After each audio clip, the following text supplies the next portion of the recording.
日射センサー交換してみたいと思います。これですけど、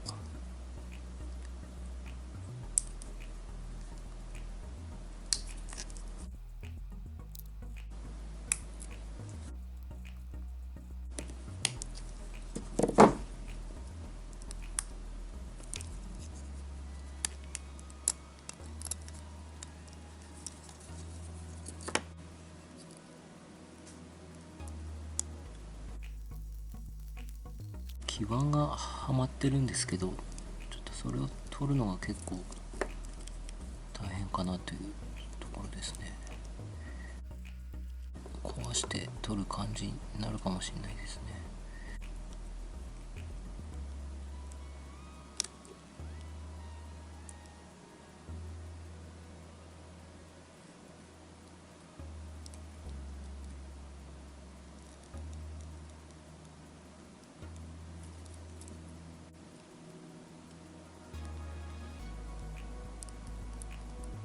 ちょっと壊すぐらいの勢いで外していきます。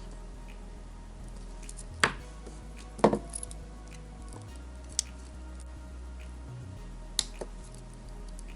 っと外れました。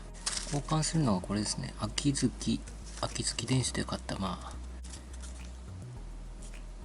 んかシリコンのピンってよくわかんないですけど、フォトダイオード。こうですね。もう色が全然違う。で、これをもうハンダ、取って、これに交換して終わりですね。外すと分かんなくなっちゃうんで。これがハンダ。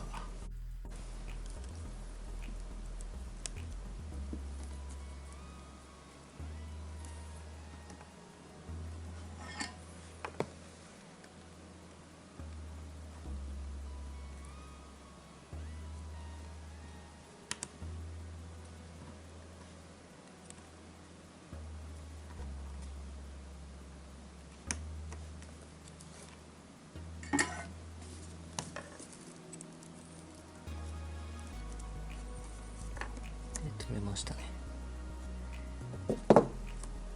ハンダちょっと吸い取りまして、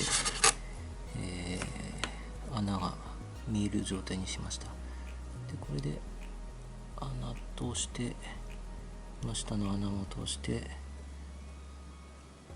あとハンダ付けして終わりですね。このまま寝かした方がいいのかな。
はい、あとシャルフつけて終わりですね。